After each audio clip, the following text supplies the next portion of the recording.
ฝนมาอีกแล้วพวกเจ้าเมื่อนี้วันจันทร์ตอนแรงประมาณ4-5 โมงขึ้นมาพวกเจ้าแต่ว่าตกเบิดคืนแหละมื่อนี้ตกเบิดคืนอะไรนะคุณก็บินกระเลนอยู่คุณเสร็จแล้วก็บ้านคอยนี่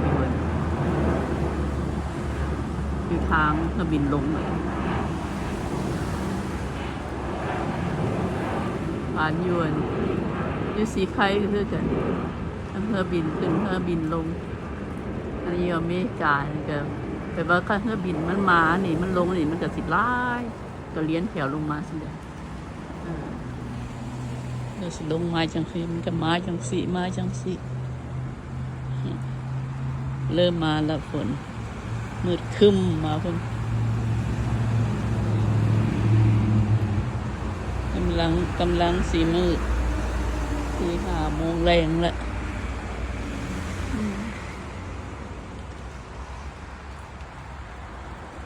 บ้านข่อยกับต้นไม้หลายเท่าต้นแอปเปิ้ลตัดมันตะกี้มันย้อนลงมาดูพี่ตัดมันคล้ายๆแบบตัดเกียนมันตัดผมมันเอาทั้งดุมมาออกเอาไว้แต่ทั้งถึงถ้ามันเป็นหน่วยมันก็สิย่อมันก็สิย่อยลงมาถ้ามันโมเป็นหน่วยมันก็สิสูงขึ้นไปอันนั้นตอนนั้นมันยามันเป็นโอ้ยเป็นมากลายแล้วพวกเจ้าปีกายนี่เกือบบ่เป็นบ่พอ6 หน่วยที่บอกพอบ่ค่อยตัดมันอันนั้นปีนี้ทั้งเทิงค่ะค่อยก็บ่ได้ตัดแล้วไปตัดแต่ทั้งลุมอันนั้นต้นนั้น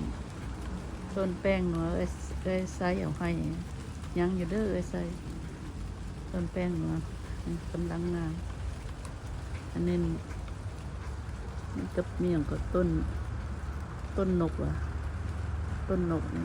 เป็นยังนั่นยัง2 งาเพราะยังงาน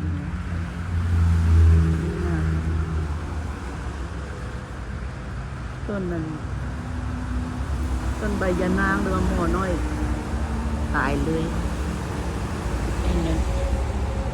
เกี้ยงบนเรือมันบดจับนะเอาไว้เทน่าไปขอใหม่เนาะ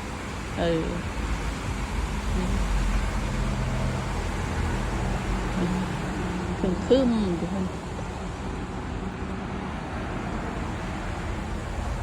จนลายบ้านนั่นฝนตกอยู่พี่มีอย่างมันบ่มีก็มีอยู่ฟ้าแมบฟ้าห้องมันหนักบ่คืออยู่เมืองลาวนี่เป็นตะย่านนี่ลีอยู่พี่คล้ายๆว่าปิดประตู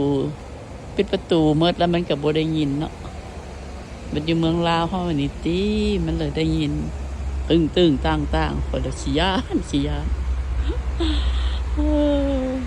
กำลังลมมาแล้วเนี่ยเมื่อคืนเลยมื้อนี้นะเมื่อคืนซอแจ้งขนาดนี้นะเอาอยู่ดีมีแห้งอยู่เด้อเพื่อก็รักษาอันนั้นอยู่ได้หยุดอากาศหนาวก็อันนั้นกินบักนาวหลายๆวิตามินซีมันค่อยแก้วัดแก้ไอได้อยู่เมืองลาวก็คือกันรักษาตนโตออกกำลังกาย